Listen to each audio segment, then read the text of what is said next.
Number one, put God first. Put God first in everything you do. Everything that you think you see in me, everything that I've accomplished, everything that you think I have, and I have a few things, everything that I have is by the grace of God. Understand that. It's a gift. 40 years ago, March 27th, 1975, it was 40 years ago, just this past March, I was flunking out of college. I had a 1.7 grade point average. I hope none of you can relate. I had a 1.7 grade point average. I was sitting in my mother's beauty shop. They still call it beauty shops now? What they call it now? Yeah, I'll sit in the beauty parlor. I was sitting in my mother's beauty parlor, and I'm looking in the mirror, and I see behind me this woman under the dryer. And every time she looked up, every time I looked up, she was looking at me, just looking me in the eye. And I didn't know who she was, and I said, she said, somebody give me a pen, give me a pencil, I have a prophecy. March 27, 1975, she said, boy, you are going to travel the world and speak to millions of people. Now, mind you, I was flunked out of college. I'm thinking about joining the Army. I didn't know what I was going to do, and she's telling me I'm going to travel the world and speak to millions of people. Well, I have traveled the world, and I have spoke to millions of people. But that's not the most important thing, the success that I had. The most important thing is that what she taught me and what she told me that day has stayed with me since. I've been protected. I've been directed. I've been corrected. I've kept God in my life, and it's kept me humble. I didn't always stick with him, but he always stuck with me. So stick with him in everything you do. If you think you want to do what you think I've done, then do what I've done and stick with God. Number two, fail big. That's right. Fail big. Today's the beginning of the rest of your life, and it can be very frightening. It's a new world out there. It's a mean world out there, and you only live once. So do what you feel passionate about. Take chances professionally. Don't be afraid to fail. There's an old IQ test, was 9 dots, and you had to draw 5 lines with a pencil within these 9 dots without lifting the pencil. The only way to do it was to go outside the box. So don't be afraid to go outside the box. Don't be afraid to think outside the box. Don't be afraid to fail big, to dream big. But remember, dreams without goals are just dreams, and they ultimately fuel disappointment.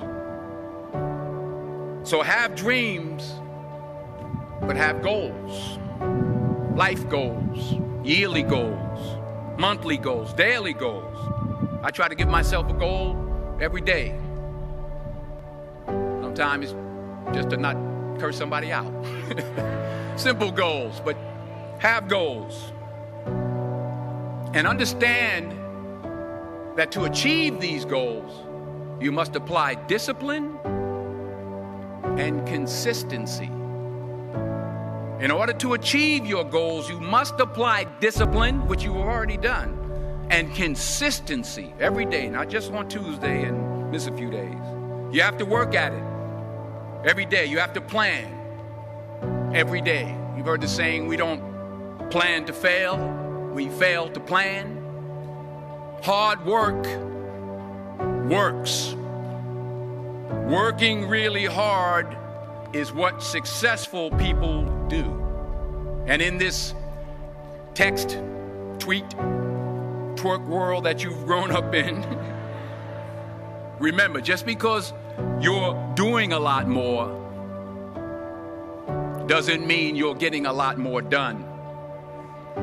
Remember that. Just because you're doing a lot more doesn't mean you're getting a lot more done. Don't confuse movement with progress. My mother told me, she said, yeah, because you can run in place all the time and never get anywhere. So continue to strive, continue to have goals, continue to progress. Number 3,